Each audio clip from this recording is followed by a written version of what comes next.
Good morning, everyone. I am Charles. This is Michael Searle, and we have aliens. No Scully. I'm Base. Now I'm hunting demons, aka Brad Swail. Very much appreciated. Welcome. I'm just going to go ahead and get this out of the way. We're all fired up because we started having a conversation, and then I realized that I forgot to press record. So, just forgive us, but we're ready to go because we're excited. We're talking about a lot of topics today. To kind of give you guys a brief rundown of what we're talking about, we're going to be covering Nikki Haley and Ron DeSantis. Iowa caucuses last week. New Hampshire is upcoming. Why are they still in the race? I don't know. We'll see. We're going to be talking about other things like why the right suddenly hates MLK, the death penalty, Axiom Strategies, and Trump's vendetta against them, thanking Jesus, censored on NBC. And so rather than waste time, we're going to go ahead and just jump right in. I'm going to lay my prediction out so we can get that out of the way, which is that, or maybe not my prediction. We're going to go back to my shock, which was that Trump won by such a wide margin in Iowa. I think Michael was not shocked. Brad, I don't know if you said you were shocked or not. Nothing shocks me anymore, fellas. I'm above it all. So no big deal. I mean, you guys can, I know you guys are new into politics and everything, but stuff like this does not shock me. Wow, that's great. Michael, you weren't shocked either. No, I was shocked it wasn't more. Oh, that's it. I mean, I'm shocked that 18% of the Republican Party in Iowa voted for Nikki Haley. Who are these people? Is it shocking that Nikki Haley won one county by one vote? Is that shocking? No. There's always that one. I mean, there's always somebody. I find that unbelievable, but fine. I think that's a little shocking. You won by one vote. I don't know about that. Sounds like some tomfoolery is afoot. But even if not, is it shocking that she is somehow? It seems like the zeitgeist. The zeitgeist. You love that word, right? That is. It seems like she's somehow pulling off the idea that she got second place. That was shocking. And it seems like people are kind of falling for it a little bit, right? Or maybe she's falling, like maybe she believes it so much, then like she's just going with it. Like, yeah, I got second place, guys. Bitch, well, I think it's ridiculous because we all see through it, but I actually think it's like a good move because the morning after she was on the news being like, I'm not doing any more debates. I don't have to. I'm running against one person and it's Trump. And if the only debate I'm doing against Biden or Trump. And it's like, if you get out there first with the narrative, even though we all saw what the results were, then at least you get to paint that picture a little bit. And then you have Ron DeSantis coming in saying, well, they're hiding in the basement. But like Nikki's already staking that claim saying that she's only running against two people, and that's Biden and that's Trump. And so she's not doing anything else. It's interesting. I mean, it'll be interesting to see. I think there's a debate in New Hampshire coming up. Ron DeSantis said he will stand next to two empty podiums if he has to and debate himself. Will they go forward with it? Will Nikki actually not show up? I don't know. What do you call that when you're just debating yourself? A monologue? Is it maybe master? They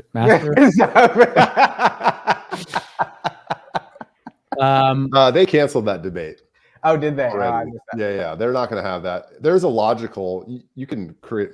There is logic in what she's saying. Like I think she was saying, the only chance Ron DeSantis had in the campaign was to win Iowa or to perform closer to Trump in Iowa, saying he's still in the race, but because he flopped, it's a two-person race. He's not a serious contender. She did worse. Right, but I understand. I think to Michael's point, she's expected to do better in New Hampshire. She at first they were saying she was going to, because New Hampshire's governor endorsed her, and so up until a couple of days ago, he was saying she's going to be first. Now she's saying she's going to be a close second. So she's expected to do really well in New Hampshire. South Carolina, I think she's going to lose there, but it's her state. So like presumably she's at least going to stay until then. So she's saying that if Ron couldn't come in first in New Hampshire, or at least, Iowa, or at least close that gap, then the rest of these states, like he's not doing well in at all. At least it still leaves her a chance. So I think that's what she's trying to paint, which is what Michael is laying out. Which, listen, do what you got to do to get there. I think either way, we all know that Trump's going to be the nominee. Love him or hate him, he's going to be the nominee.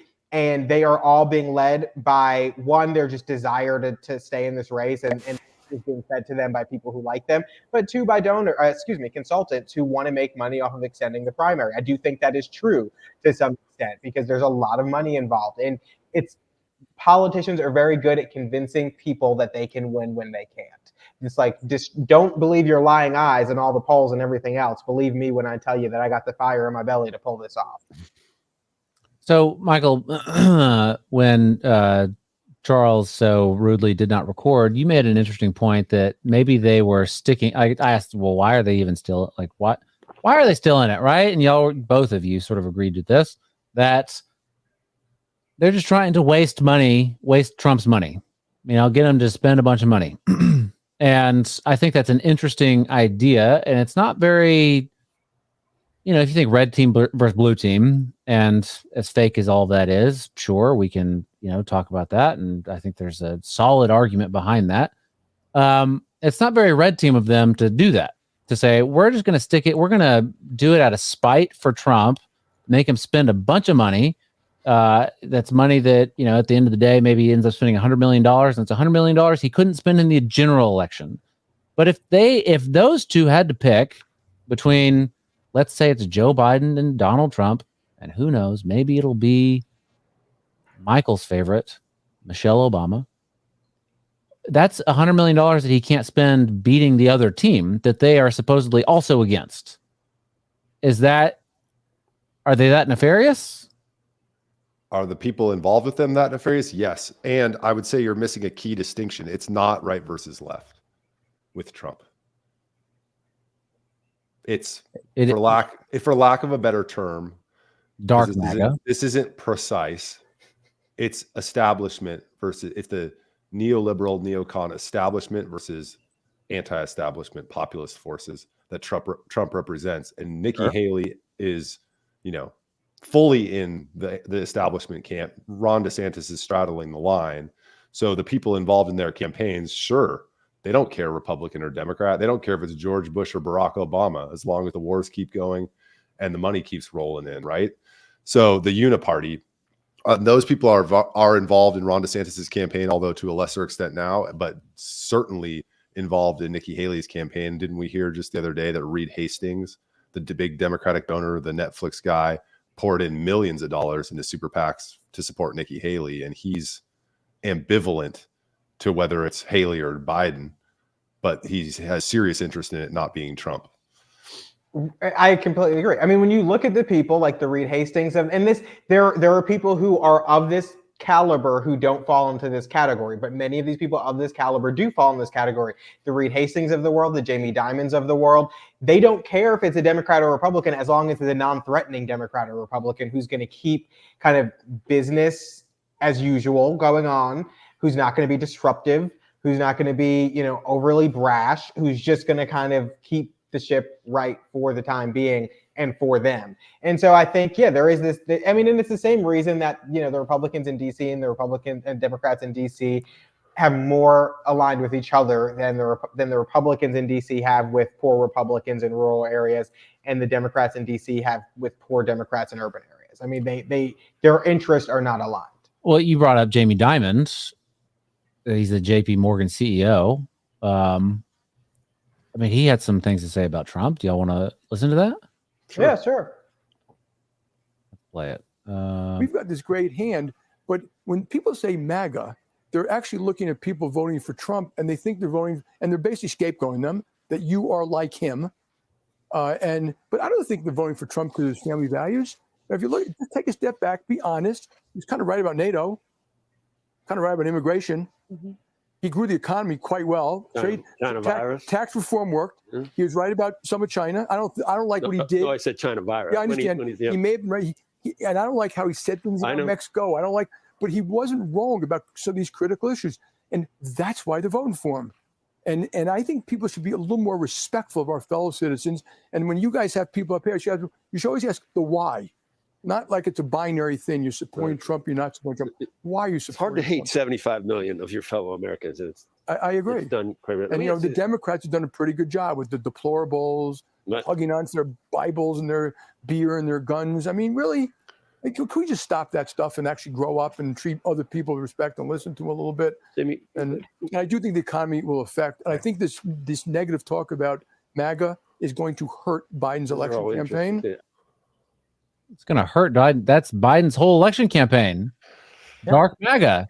But you brought up Jamie Dimon, and it sounds like Jamie Dimon disagrees with you about Jamie Dimon. He's not saying that because he supports Trump. He's saying that because he knows that if that continues, Trump will win because those people are going to be aggravated and come out and vote for him in full. He wants that rhetoric to be lowered so that Democrats aren't like kicking the anthill with the Republican Party base. And he's also saying that because he's a very smart man who knows that going out there and trashing a lot of Republicans, a lot of Americans who support Trump because he's speaking up for them or saying things that they agree with is not the best move, because he's seen his colleagues and his allies do this all the time. And he knows that he needs to play this road and not be this elitist who's coming out here and calling MAGA people dumb. If you think he says that in the back rooms, I don't think so. But I think what he's trying to do is he's trying to signal to these people, stop saying this stuff, stop calling them deplorables, because what that does is it makes them come out and vote en masse. I don't know.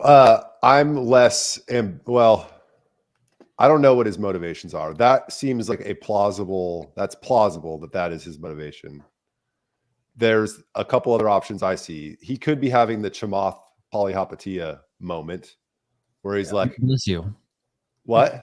Bless. Did I say it wrong? That's right. I don't even know who you're talking about.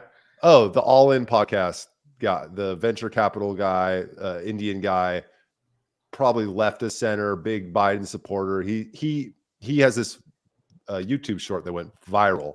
Very viral. Very viral. Where he's like, when Trump was elected, I thought his presidency was going to be an F.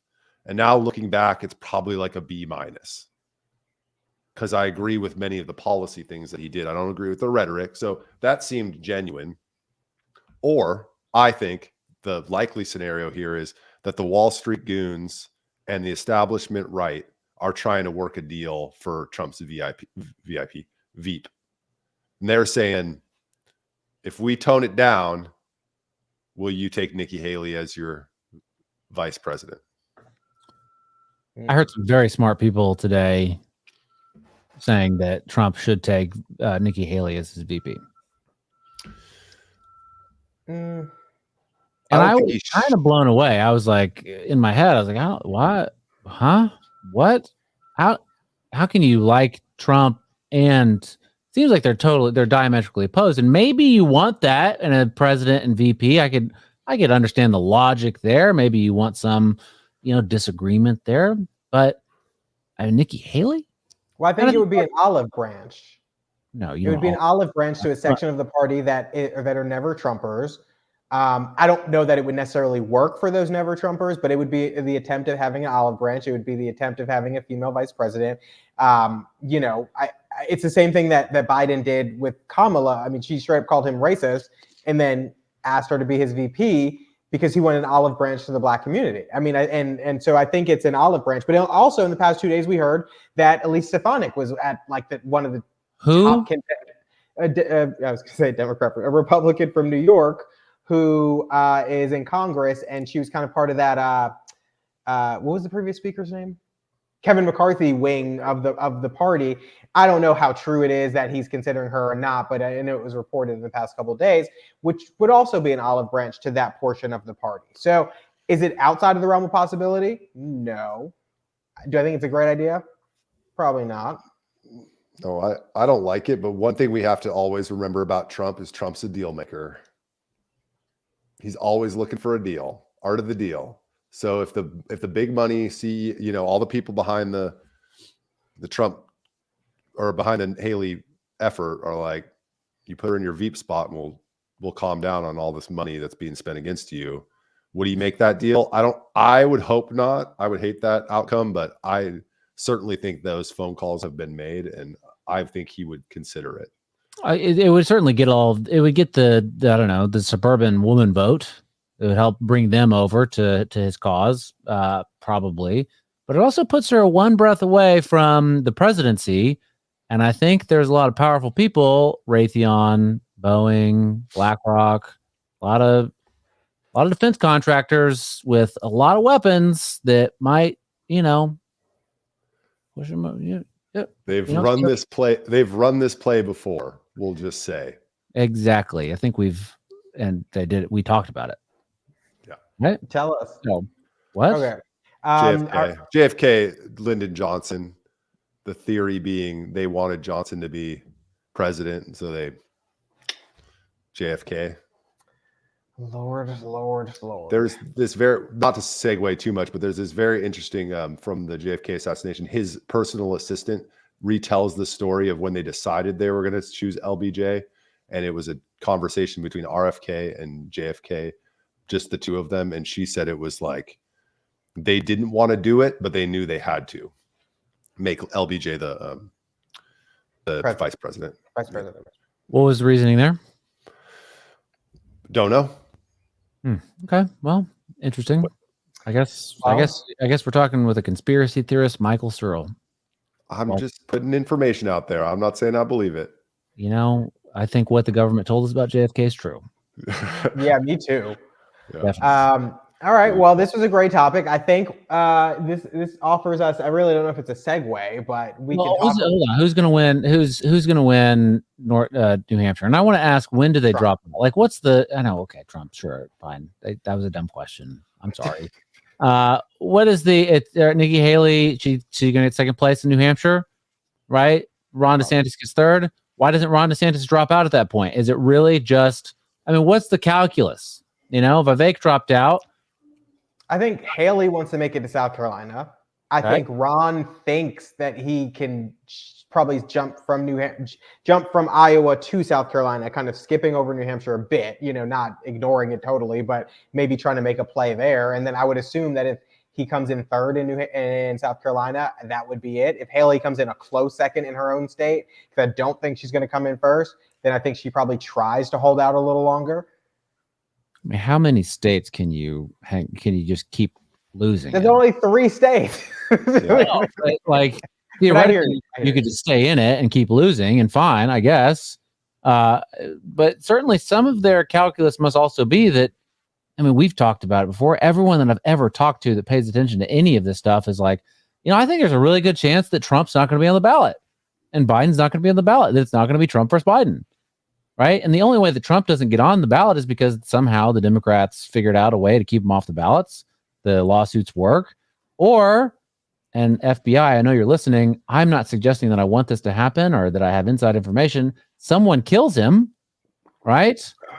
And then it's between Nikki Haley and Ron DeSantis.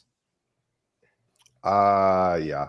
I mean, I think my answer to your original question is I think DeSantis makes it no longer than after the South Carolina primary, and Nikki Haley too. So what I'm saying is DeSantis drops out right after South Carolina or before, and Nikki Haley will be out after South Carolina. Okay. Well, sorry to hold us up. Charles, what? I said we shall see. What's the next topic?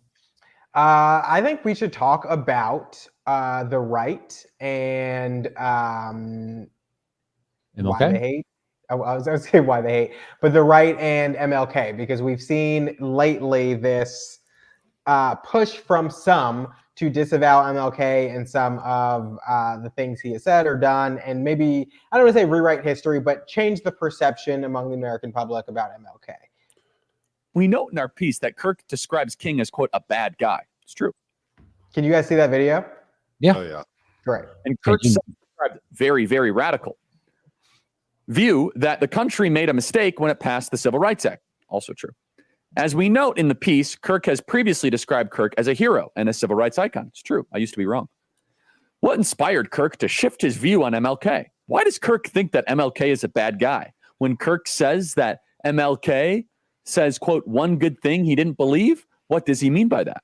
Why does Kirk believe passing the Civil Rights Act was a mistake? Now, again, apparently they don't listen to the show because we do that at least once a week, right? Once a week, we talk about why the Civil Rights Act was a mistake. We note in our... Oh. Michael? Oh, yeah. I mean, this is my interest. Well, he's not explaining his position. He's and I was not going to listen to his show to find out, so. Yeah, he's clearly not comfortable in it, but he did tweet also on Monday was Martin Luther King Jr.'s birthday or day.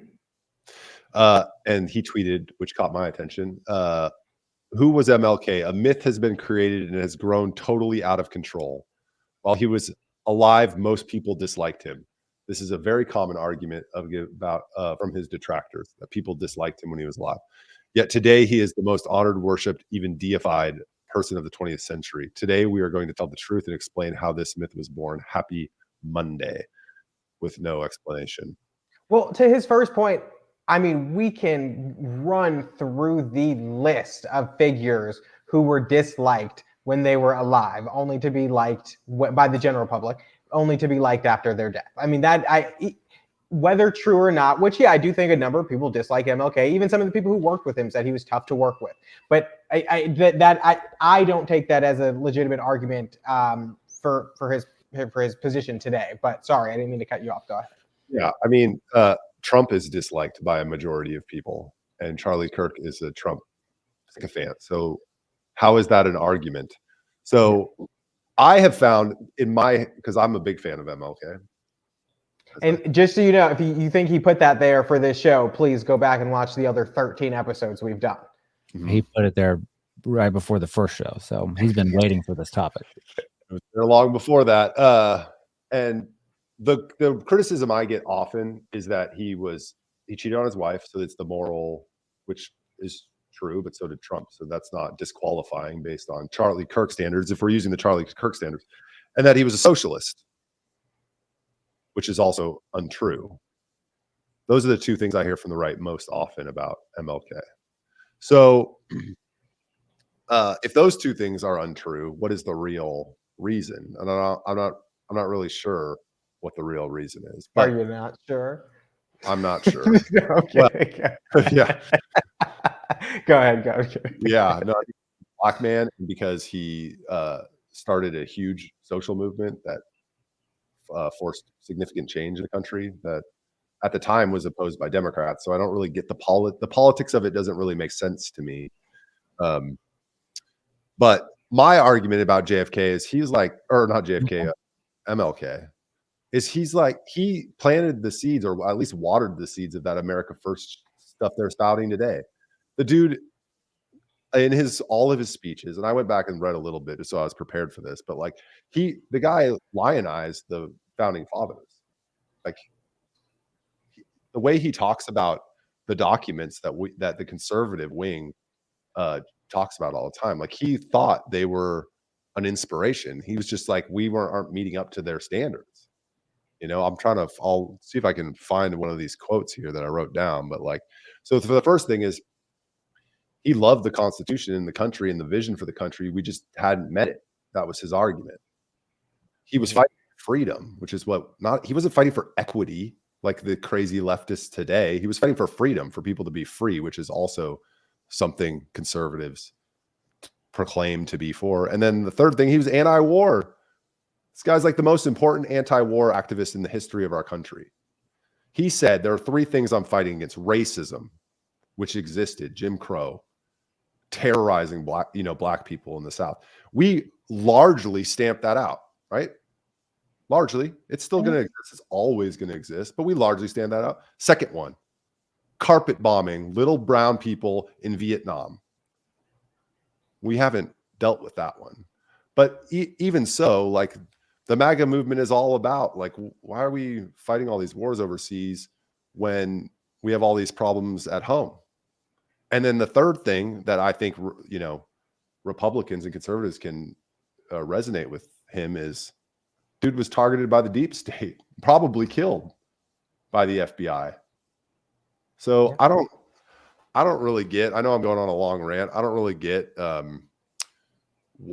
why they dislike him, but if they actually read what he wrote about, it's pretty much what we're talking about today. And I'll end my rant on this one quote that I found in the book. I got a bunch of them, but America must begin the struggle for democracy at home before it goes overseas. Quote. It's America first. I'm glad you went on that rant, because I know that you're a big MLK fan, and I wanted to hear what you had to say, because I wholeheartedly agree with everything you said. one of the things that I find really interesting is that there is this alignment. So with the targeting of the FBI, it's very interesting how, conservatives feel that same way about the FBI and other governmental institutions. But when you look at things like January 6th and the George Floyd protests, right? Immediately after the George Floyd protests, when there were riots and people in those protests said that there were, agents embedded who initiated things like that, the right was like, that can't be true. And then immediately after January 6th, the right was saying, well, there were people embedded doing the same thing.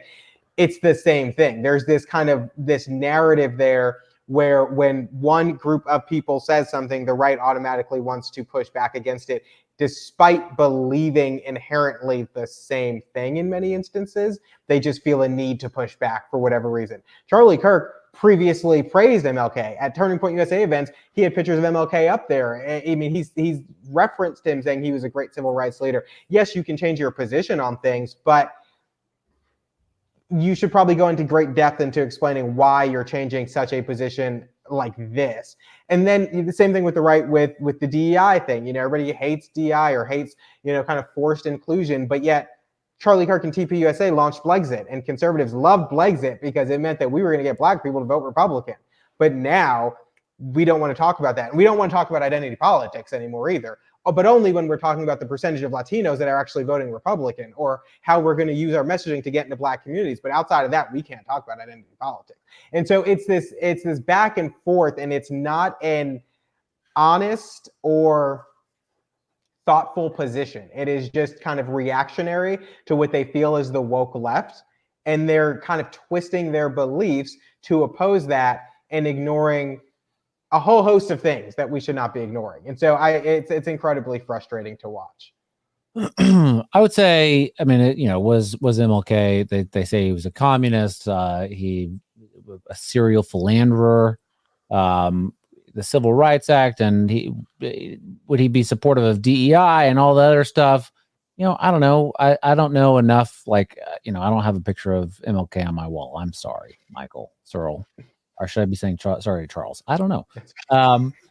But the, I think that probably what's going on, and some people have said this, is, the left has taken down historical figures, tearing down statues, and they're, at one point they're even going after, some of the founding fathers, right? And Virginia University is taking down Jefferson's statue or whatever the hell, right?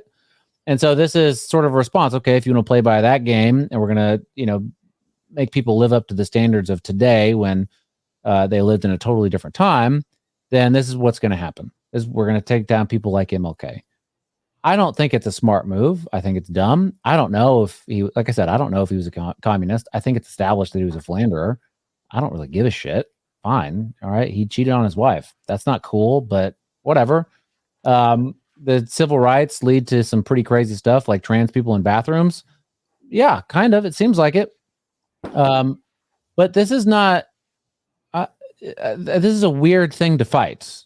The legacy of MLK is, I think, a cherished American legacy, and I think we all celebrate him for, pushing past, in a very difficult time, pushing past the racial divide. And no one gives a shit that he was a philanderer. Nobody cares. No one even knows that, right? We all look at it as like, yeah, he wanted, black and white people to get along is the story. It's super simplified, but that's what kids learn. So why are you fighting that? What do you hope to gain? You just make yourself look like an asshole. And they get some a lot of retweets. I mean, it's really that simple. And I think, to your point, though, it's Matt Walsh made a similar point on Twitter about how the left has gone after these figures, and if we're going to count every single thing they did, then we have to do that for MLK. Sure, that's fine. But at the same time, as the left goes after some of these figures, even if we're just talking about Confederate figures or whatever, the right's defending them vehemently. So what's your argument here? And I'm not talking to you, I'm talking about kind of Matt Walsh or whoever. But what's the argument here that we should defend some and not others? And then you see this kind of back and forth. I mean, and I, listed the issues before, but even with things like Juneteenth, when Trump supported Juneteenth, the right supported Juneteenth. Now that Trump's out of office, Juneteenth is like terrible, and we should not be supporting Juneteenth.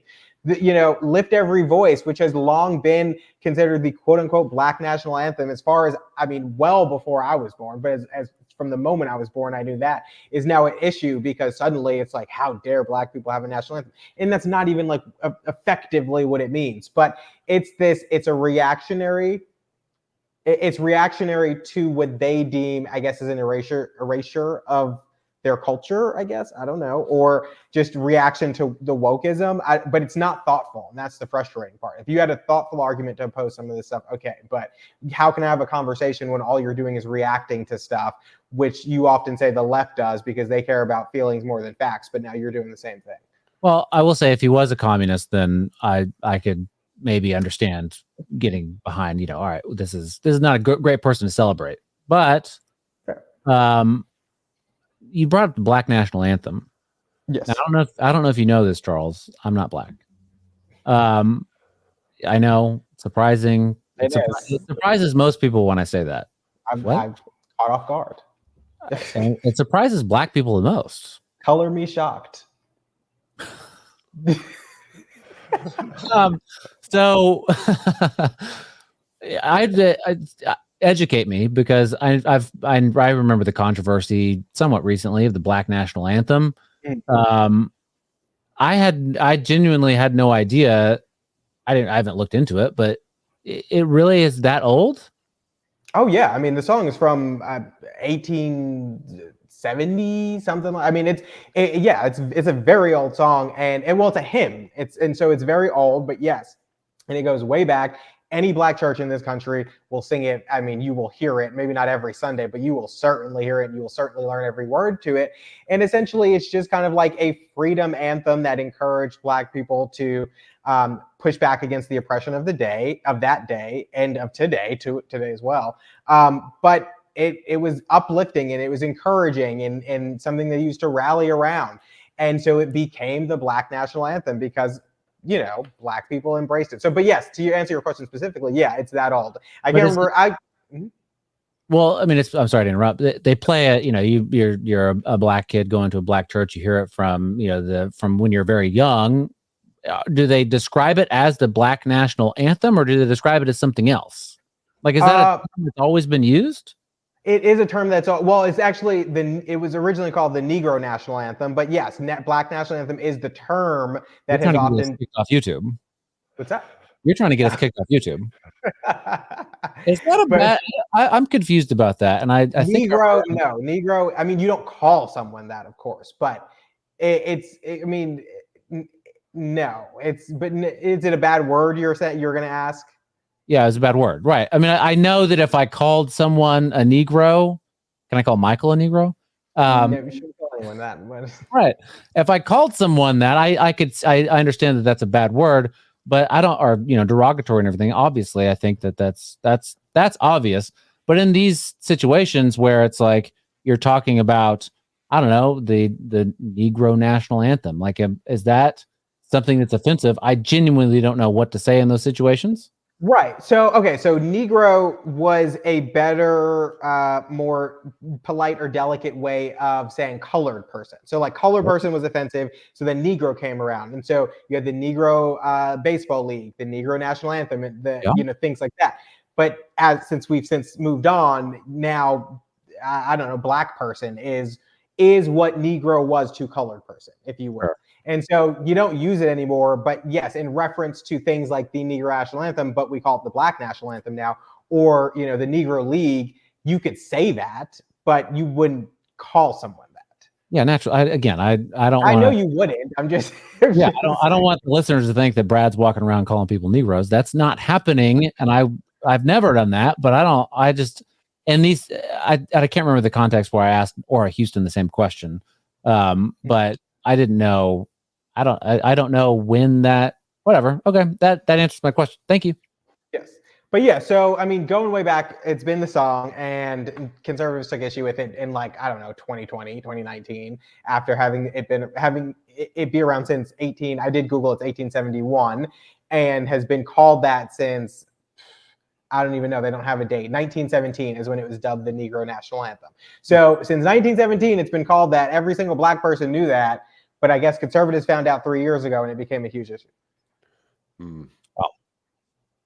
Anyhow, probably something to do with all the other national anthem stuff that has been going on.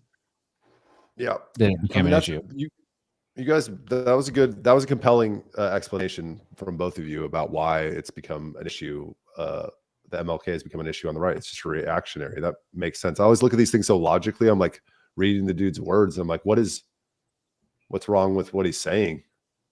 Freedom is Because that's how you should indivisible. look at stuff. We have it all, or we are not free. Yeah, I agree with that. You know, like, so that was a compelling explanation for me. But that's how you should look at stuff, right? And I mean, I think conservatives long have prided themselves on looking at things in that way, and that is not the case anymore. No. Well, for a lot of stuff. I mean, not everything, but you know. all right. What's did we Beat that one to death? Yes. The death penalty is up next. He loves the death penalty. Apparently, which I was shocked and dismayed about.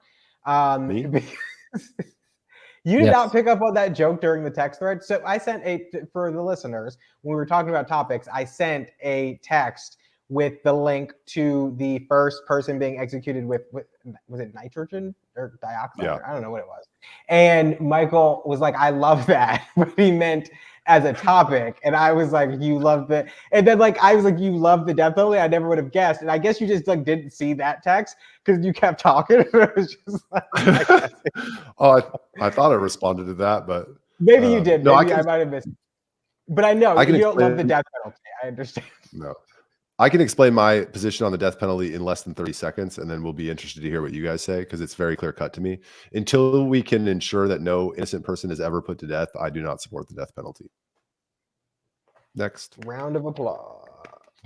I mean, I wholeheartedly agree with that. 193 people have been killed since 1973 who have been proven innocent after their death. I would rather keep every single person in jail for life rather than kill one innocent person, but have the state kill one innocent person and then find out years later. It's absurd. It's absurd.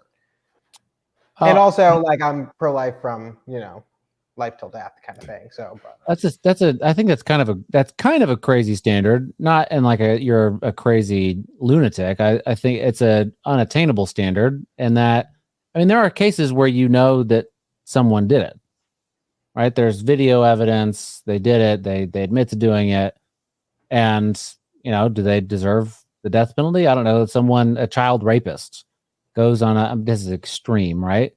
Child rapist, you know, rapes a few children and he's like, yeah, I did it. And it's all on videotape and it's all circulating on the, you know, the CP sites.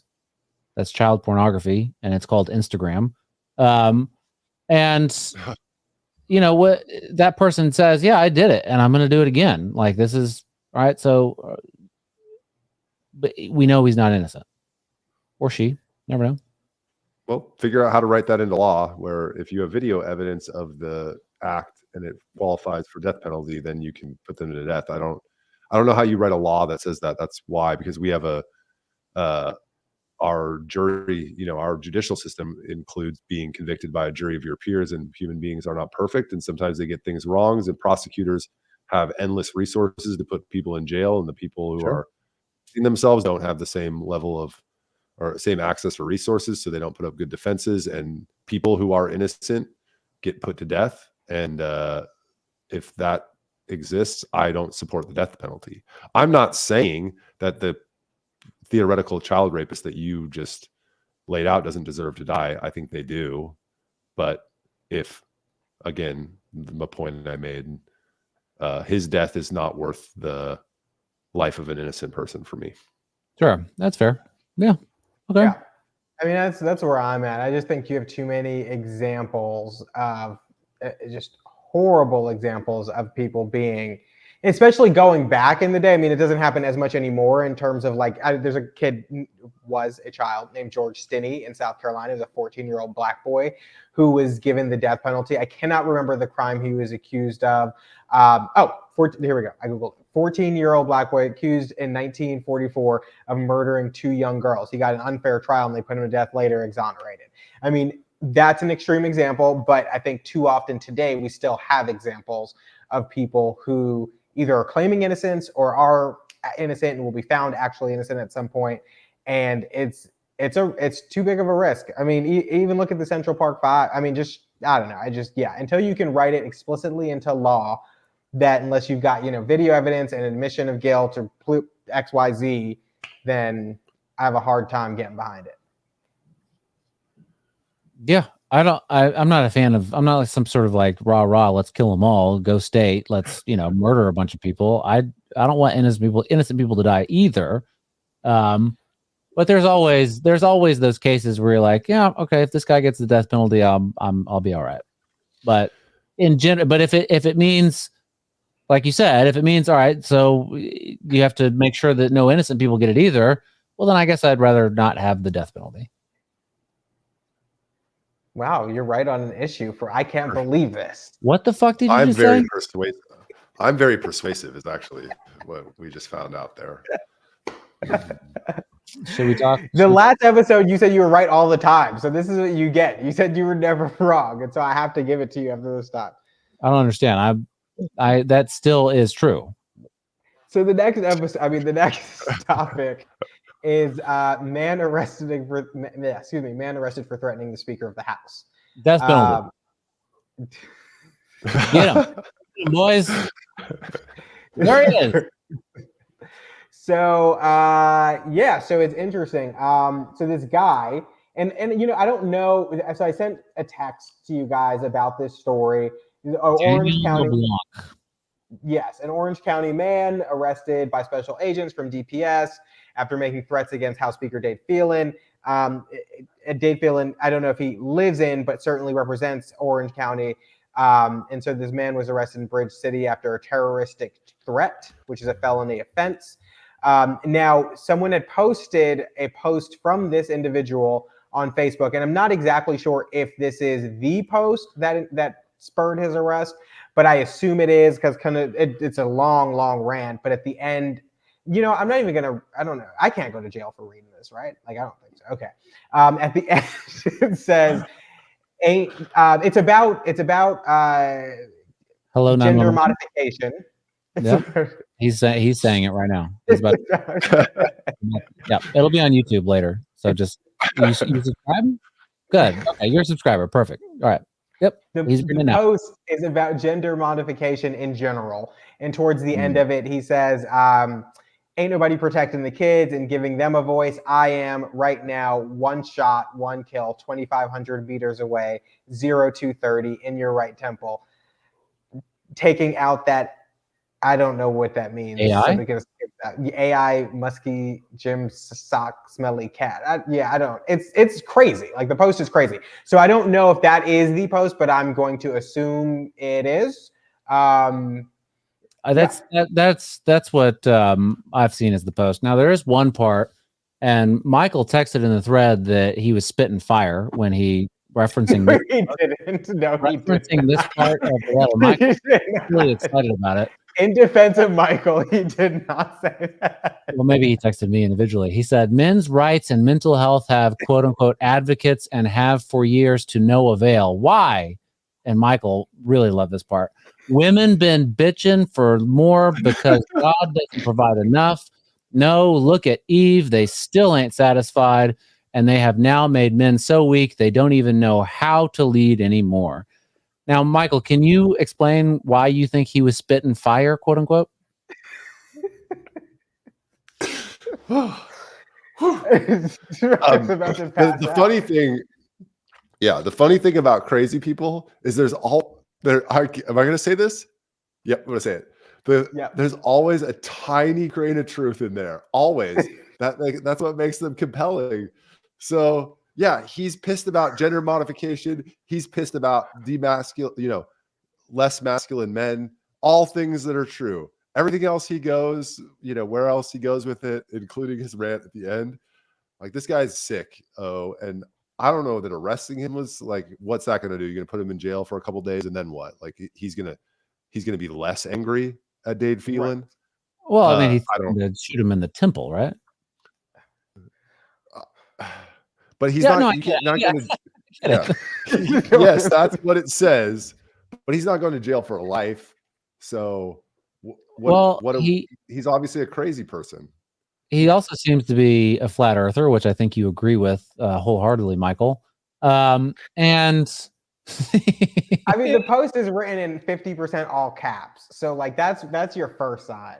Like anybody who goes on Facebook writing in all caps, you should know something. Lots of ellipses, not great grammar. But I thought it was interesting. His bond was set at $500,000 for the threat, and I think that's an appropriate bond, right? $500,000, right? Sounds normal. Yeah, but I mean, he gets out with what, 10% of that. So okay, fine.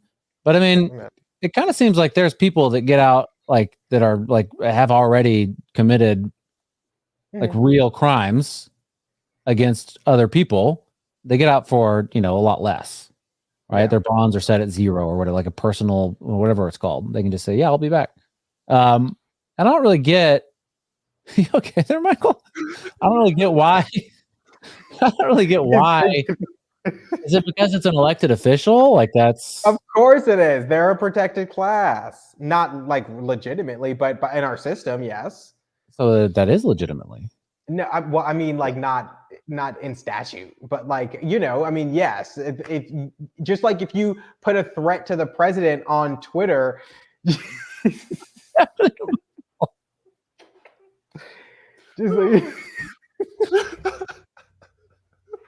what is happening?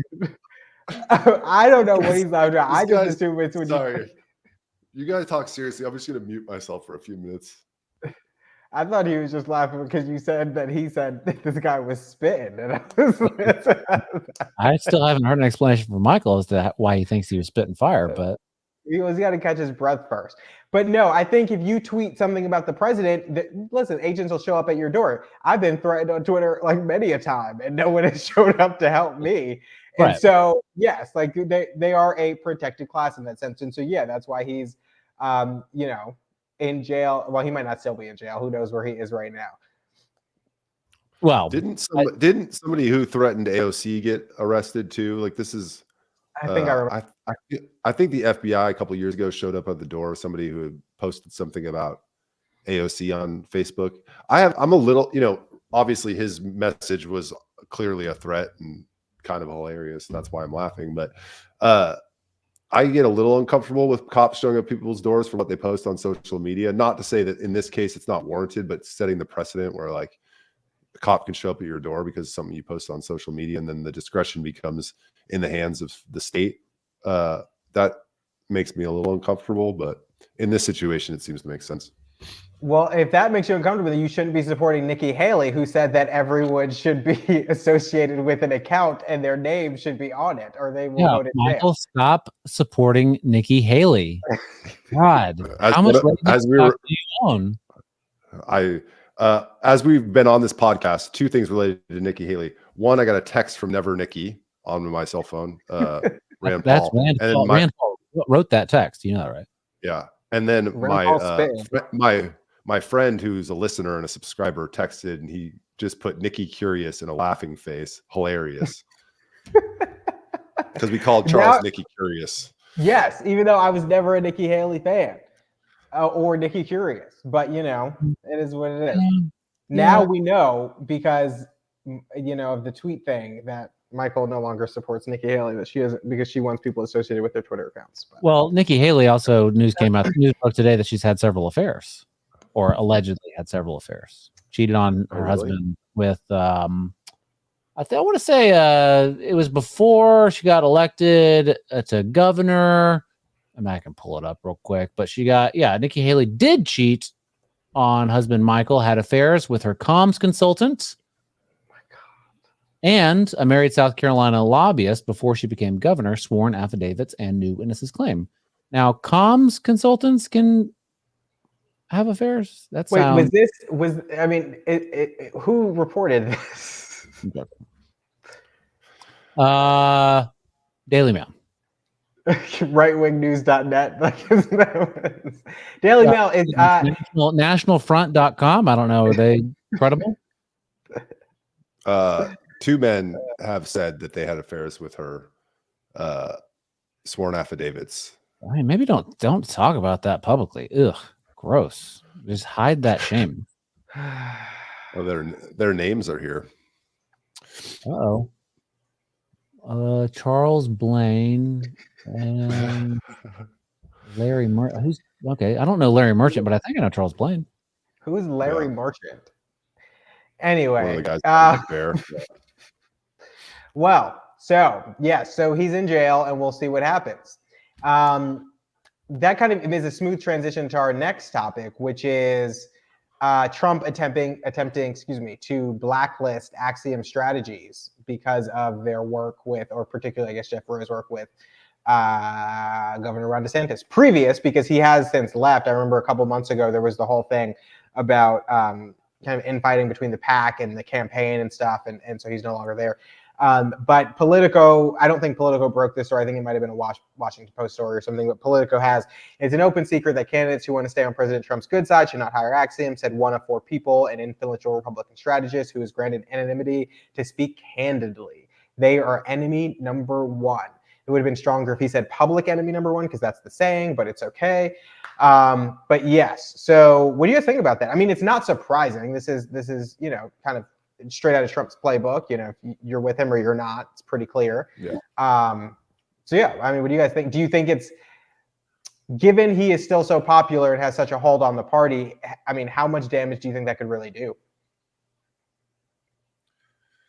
I don't know. We'll see what some of the kind of high profile people do. The Ted Cruzes of the world that use Jeff Roe and Axiom Strategies. They've been influential for a really long time now. I can't imagine that. See, Trump would have to deliver on whatever. I don't know what the threat is here, but I don't think that whoever your political consultant is really going to be top of Trump's priority list in terms of holding vendettas. So if I'm Jeff Roe and Axiom Strategies, I kind of try to let the news cycle end, and But are they involved? Question: do you know if they're involved with Nikki Haley's stuff? I don't believe they are, that I'm aware of. I don't believe that. Yeah. But I mean, yeah, I guess you're right. Maybe let the news settle, because we have seen many a time Trump say that someone's blacklisted, I mean, he was tweeting horrible things about, not horrible, but tweeting things about Vivek Ramaswamy like 3 days before Ramaswamy dropped out. Then next thing you know, he's on stage with him. So, it's like, so yeah. What's that? They were pretty mild.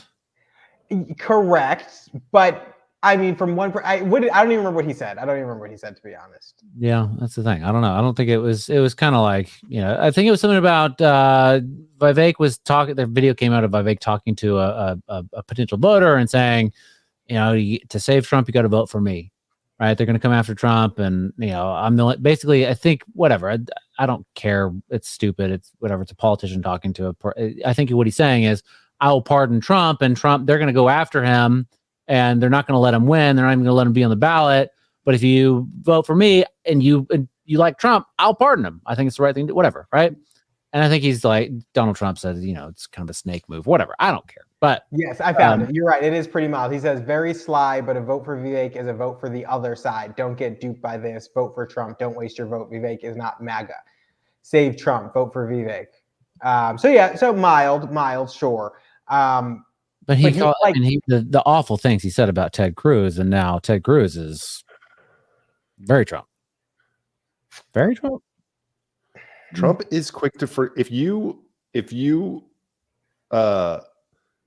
Trump is quick to forgive if you concede to him.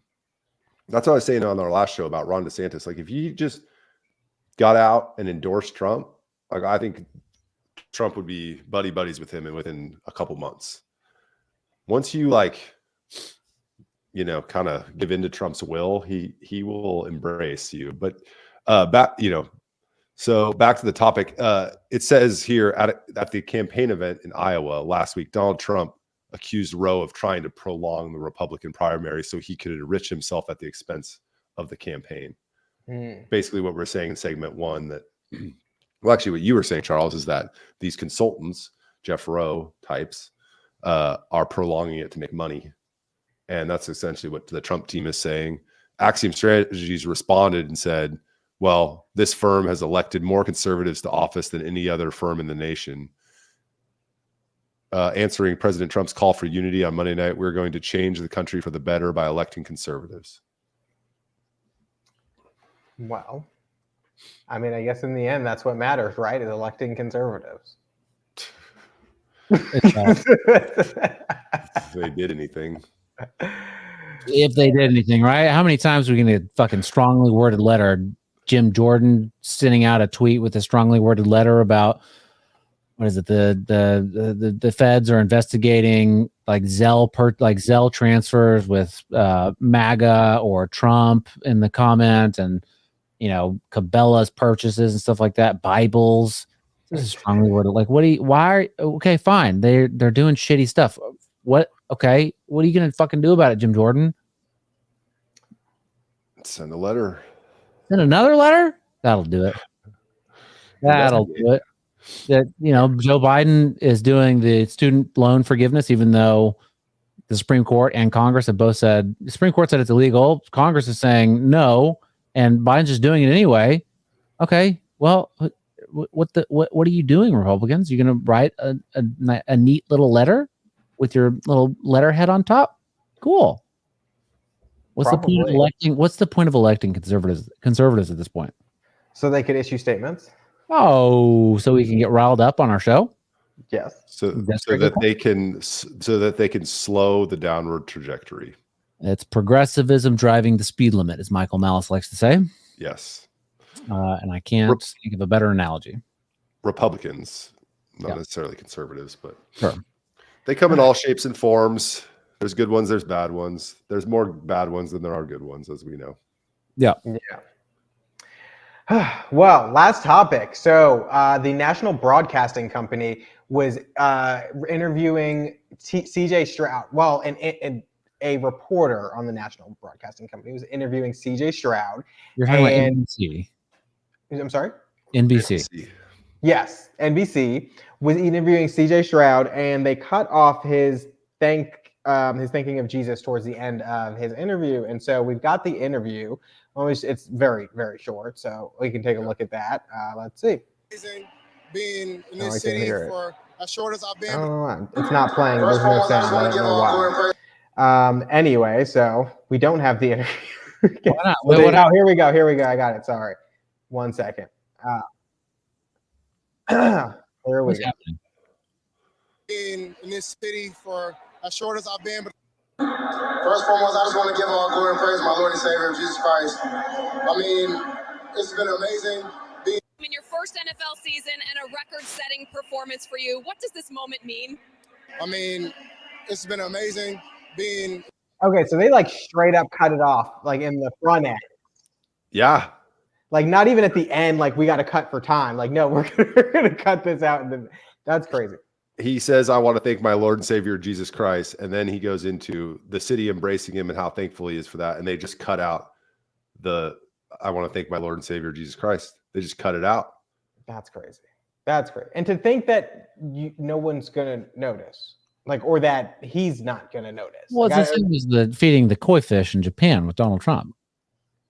And they deceptively edited that to make it look like he was just dumping it in, like dumping in the fish food. Do you not remember this? No. I don't. What? Things that have happened during that presidency. Trump goes to Japan, and he's at, I think, a Japanese temple, and they're feeding the koi fish. And they deceptively edit to make it look like Trump is some sort of like bumbling buffoon and just like throwing food into the koi pond, and you're not supposed to do it that way. And he's so inconsiderate of other cultures and not whatever. But they purposely cut out the part where the Japanese prime minister or whoever the hell he's with did the exact same thing. Right. And it's not, and they always say, well, it was an accident. We're cutting it for time. It's like, no, you're purposefully doing that. It's not, you can't accidentally edit that way. So their purpose in that instance was to make Trump look bad. So what is the purpose? What is the purpose here? What is I mean, I would think immediately I would go to nefarious purposes because that's where my mind goes. But I honestly think the people at NBC are probably like, we don't want to offend people and we want to cut this out because who knows who could be watching and it could be offensive to some, which is ridiculous. Yeah. I don't think it would be offensive to anyone, but I can see people in that world being like, this might be offensive, because some of them were probably offended by it. But it makes no sense to me. It makes absolutely no sense. It's the war on Christmas. Yes. A continuation. Well, here's another thought. What day was that game played on? I don't know. Sunday? September 11th. Sunday. So the NFL is in direct competition with the Christian church. I mean, it's probably NBC is full of Satanists, and they want they don't want Christianity and religion, whatever. Are you big? Are we? I don't know. I mean, it's stupid, and they don't want Christianity. They don't want those sort of like moral values. I'm reminded of an amazing show that everyone should watch called Your Pretty Face is Going to Hell. It's on Adult Swim. It's hilarious every time I watch it. And there's a scene where, you know what, just go watch it. It's great. But there's a scene where they're talking about, it's about the devil. It's about Satan sending up his minions to like try to get more souls into there's one where a sports guy is talking about Jesus and Satan, and it's great. Go watch that show. I'm not going to do it any justice. Great segment, Brad. Thank you. I will watch it. Yeah. Thank you. So why does CJ Stroud look like he's, I don't know, 9 years old, but in an adult body? Doesn't he look crazy young? Well, he is like, what is he, 21? Yeah, he's super young. Yeah. he is 20. He just turned 22. And he's from Rancho Cucamonga, California. And I feel like California people just like look young. Especially, I feel like, I don't know where Rancho Cucamonga is, but I know that it was either Friday or next Friday took place there. And so it's very south. And thank you. California people look young. Thank you. And Charles, are the Texans going to beat the Ravens tomorrow? Yes or no? Yeah, I mean, Houston, baby. What do you mean? Come on. No. Never count us out. I'm rooting for you. They're going to lose. They're going to lose to the Ravens. Mm. And I know because I follow professional football very closely. No, you don't. Follow soccer. I don't even follow that very closely. So, yeah. Well, guys, is that it? Well, this was great. I mean, I think we covered a lot of stuff in a short time. This was a great episode. For those who are watching for the first time, please make sure you subscribe. We update these weekly. YouTube, Facebook, YouTube, Instagram, Twitter, Spotify, Apple Podcasts, maybe. Yes. You can find us anywhere. Original place to find podcasts, and you can't even remember it anymore. Well, we really want you to go to Spotify though and look at it there. So please. If you have friends, family, enemies, like we said before, please share it with them. Get them tuned in. That uncle. I think we said that on the unrecorded part. Yes. Next week I will start recording immediately. That will not happen again. But thank you. Before, Charles, it happens to the best of us. I debated whether or not to say anything, but I was like, I gotta. Like, there's really no way out of this one. But thank you guys for tuning in. Make sure you follow Michael Searle at MSearleATX on Twitter, Brad Swail at Brad Swail on Twitter, BCM Podcast at BCM Podcast on Twitter. My Twitter is right there. Feel free. Tell us if you love us, you hate us. Give us topic suggestions, and make sure you tune in next week. Bye. Yeah.